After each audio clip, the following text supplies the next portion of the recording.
द्वितीय प्रश्न पत्र प्रतिनिधि राजनीतिक चिंतन, जिसमें हम पढ़ रहे थे मिल के विचार, और इस अंक से पूर्व हमने मिल के स्वतंत्रता संबंधी विचारों को जाना था। आज के अंक में हमें पढ़ना है मिल द्वारा बेंथम के उपयोगितावादी सिद्धांत में किए गए संशोधन। हमने बेंथम को पढ़ा है और बेंथम ने जो उपयोगितावादी सिद्धांत दिया, अधिकतम व्यक्तियों के अधिकतम सुख से संबंधित, उस सिद्धांत को मिल ने स्वीकार किया। मिल बेंथम का अनुयायी है, पर उसे स्वीकार करते हुए भी उस सिद्धांत में तत्कालीन समय में जो आलोचनाएं हो रही थी, उन आलोचनाओं को दूर करने के लिए कुछ संशोधन किए।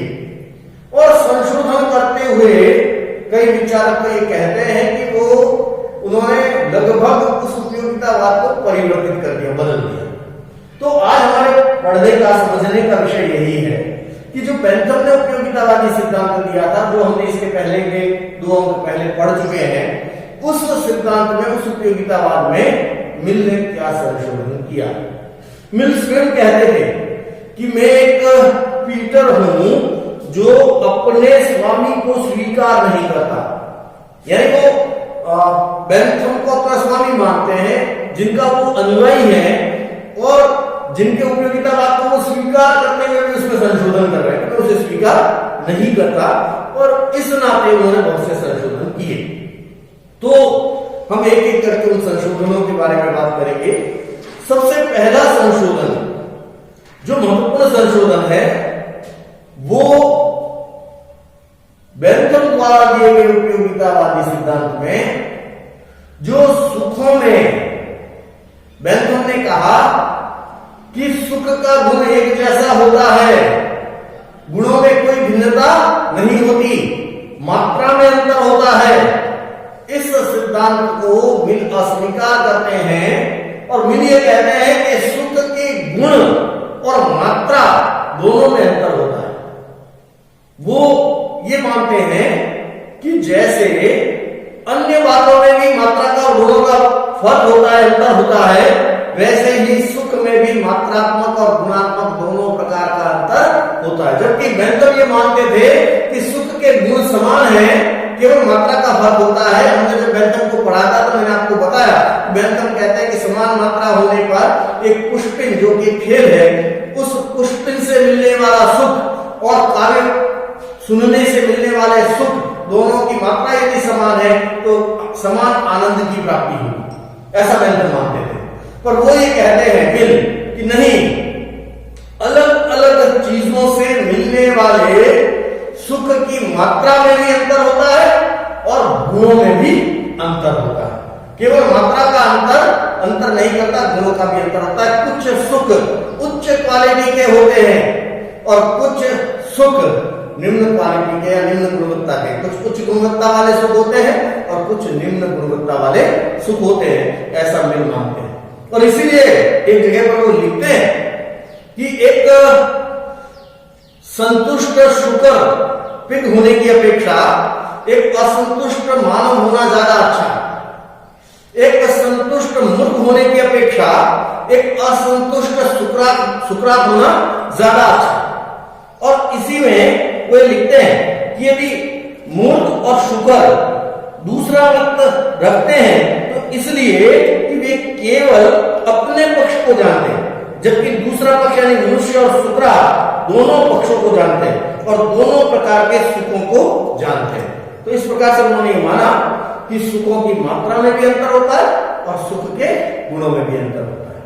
तो पहला अंतर तो बेंथम और मिल के उपयोगितावाद में, जो बेंथम के उपयोगितावाद में जो संशोधन मिल ने किया, वो संशोधन ये किया कि सुखों की मात्रा के साथ साथ गुणों में भी अंतर होता है। दूसरा संशोधन उन्होंने किया कि मानव जीवन का लक्ष्य अन्य व्यक्तियों का सुख है। बेंथम ये मानते थे कि उपयोगिता हर कार्य का आधार है और मनुष्य स्वयं अपना सुख चाहता है, मनुष्य स्वयं अपने आनंद की अनुभूति चाहता है, और इसलिए उन्होंने अधिकतम व्यक्तियों के अधिकतम सुख का सिद्धांत दिया। इसमें संशोधन करते हुए मिल ये कहते हैं कि मनुष्य केवल अपना सुख ही नहीं चाहता है, वह अन्य व्यक्तियों के सुखों में भी सुखी होता है। यहां पर मिल का एक कथन है कि मैं इस विश्वास से कभी नहीं डिगा कि व्यवहार में सभी नियमों की कसौटी और जीवन का लक्ष्य सुख है, लेकिन अब मैं सोचने लगा हूं कि इस लक्ष्य की प्राप्ति तभी हो सकती है जब सुख को सीधा लक्ष्य न बनाया जाए। वे ही मनुष्य सुखी हैं जो अपने खुद के स्तर पर किसी अन्य विषय पर अपने विचार केंद्रित करते हैं। तो इस प्रकार मिल ने ये माना कि मानव जीवन का लक्ष्य केवल अपना सुख ही नहीं है, अन्य व्यक्तियों का सुख भी है। तो ये भी उसमें अंतर है। तीसरा अंतर सुख के स्रोत के संदर्भ में, कि जहां बेंथम ने सुख के केवल बाहरी स्रोतों की बात की है, मिल ने सुख के आंतरिक स्रोत को भी स्वीकार किया। बेंथम ये मानते हैं कि सुख के जो स्रोत है प्राकृतिक, राजनीतिक, धार्मिक, लौकिक और नैतिक सुख, और दुख के जो स्रोत बताए हैं वे सब, सुख और दुख के जो भी स्रोत बताए वे सब बाहरी स्रोत है। जबकि मिल ये मानते हैं कि इनके अलावा सुख दुख का जो स्रोत है जो उन्होंने बताए, चाहे वो प्राकृतिक हो, राजनीतिक हो, धार्मिक हो, लौकिक हो या नैतिक हो, इनके अलावा मिल ये कहते हैं कि मनुष्य की कर्तव्य भावना ये भी सुख दुख का एक महत्वपूर्ण स्रोत है। और ये जो कर्तव्य भावना है ये मनुष्य का आंतरिक स्रोत है, अंदर से आता है। यदि कोई मनुष्य जो उसे करना है, जो उसकी कर्तव्य भावना के अनुरूप है, उस कार्य को नहीं करता तो उससे उसे दुख मिलता है, और उस कर्तव्य भावना के अनुरूप कार्य करता है तो उसे सुख की, आनंद की प्राप्ति होती है। तो ये जो कर्तव्य भावना का जो स्रोत, मानवीय भावना का जो स्रोत मिल बताते हैं वो आंतरिक स्रोत है। इसका बेंथम ने कहीं उल्लेख नहीं किया है। तो बेंथम के उपयोगितावाद में मिल ये भी संशोधन करते हैं कि सुख दुख के स्रोत केवल बाहरी नहीं है, आंतरिक स्रोत भी है, और उसमें मूल रूप से मनुष्य की कर्तव्य भावना है, मानवीय भावना है। फिर एक को संशोधन करते हैं अधिकतम व्यक्तियों के अधिकतम हित के संदर्भ में। यहां व्यक्तिगत नैतिकता के सिद्धांत के रूप में उन्होंने प्रतिपादन किया।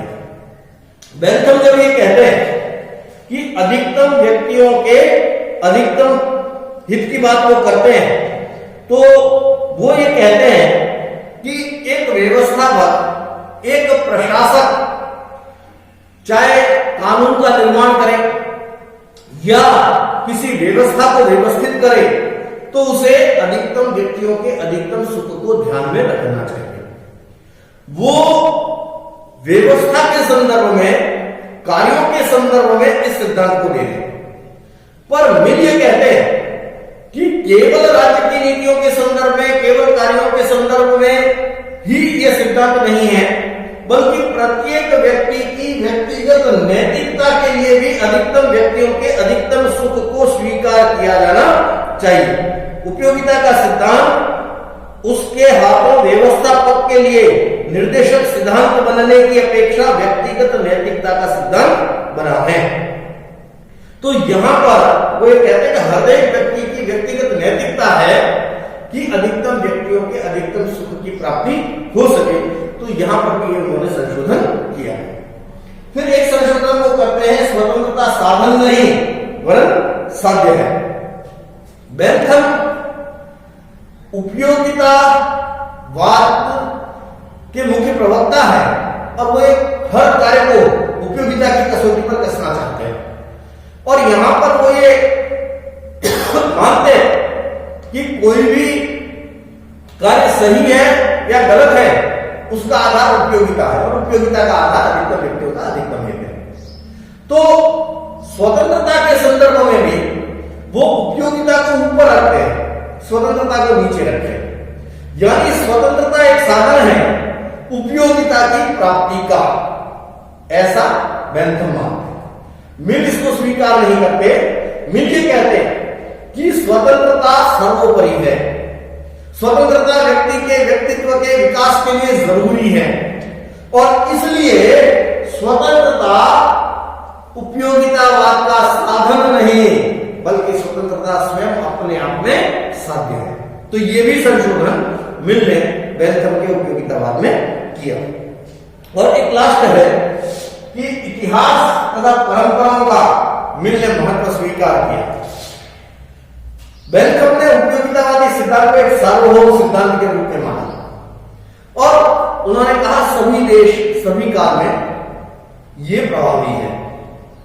मिल इसको स्वीकार नहीं करते। मिल ये कहते हैं कि हर एक देश की, हर एक क्षेत्र की, हर एक समय की अपनी परंपराएं होती है, अपने रीति रिवाज होते हैं, अपना इतिहास होता है, अपनी संस्कृति होती है और उससे वो देश काल परिस्थितियां अप्रभावित नहीं रहती, प्रभावित होती है। और इसलिए उपयोगितावादी सिद्धांत को उस रूप में सार्वभौम सिद्धांत स्वीकार नहीं किया जा सकता जिस रूप में बेंथम कहते हैं। वो ये कहते हैं कि इतिहास और परंपराओं का अपना महत्व होता है जिसे बेंथम भुला रहा है। तो ये भी उन्होंने इसमें संशोधन किया। तो कुल मिलाकर के जो बेंथम के उपयोगितावाद में मिल ने संशोधन किए हैं उसके संदर्भ में हम ये कह सकते हैं कि मानव जीवन के समूह एक आदर्शवादी लक्ष्य रखकर विभिन्न सुखों में मात्रात्मक भेद के साथ गुणात्मक भेद स्वीकार कर तथा बाहरी तत्वों के साथ मानवीय तत्वों को भी सुख और दुख का स्रोत मानकर मिल ने उपयोगितावाद को अधिक मानवीय बनाया है। इसके साथ ही एक मैक्सी का कोटेशन है। बेंथम का उपयोगितावाद का सिद्धांत भेड़ियों के समाज में स्वार्थ को महत्व देता है और संतों के समाज में साधुता को। मिल का यह संकल्प था कि चाहे कोई भी समाज हो उसमें उपयोगिता की कसौटी साधुता ही होनी चाहिए।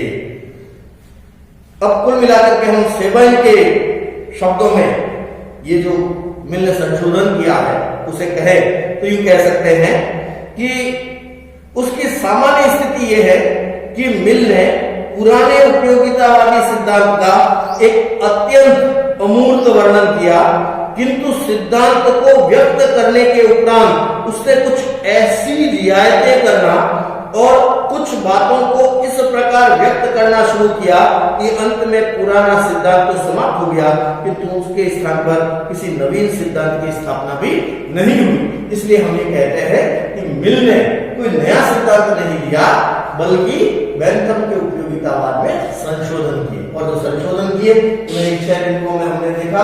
विभिन्न सुखों में गुणात्मक भेद को स्वीकार किया, मानवीय जीवन का लक्ष्य अन्य व्यक्तियों के सुख को स्वीकार किया, सुख के आंतरिक स्रोत जो कर्तव्य भावना मानवीय भावना है उसको स्वीकार किया, अधिकतम व्यक्तियों के अधिकतम हित का व्यक्तिगत नैतिकता के सिद्धांत के रूप में प्रतिपादन किया और स्वतंत्रता को साधन नहीं बल्कि साध्य माना और इतिहास तथा परंपराओं के महत्व को उन्होंने स्वीकार किया। ये था मिल द्वारा बेंथम के उपयोगितावाद में किए गए संशोधन से संबंधित व्याख्यान।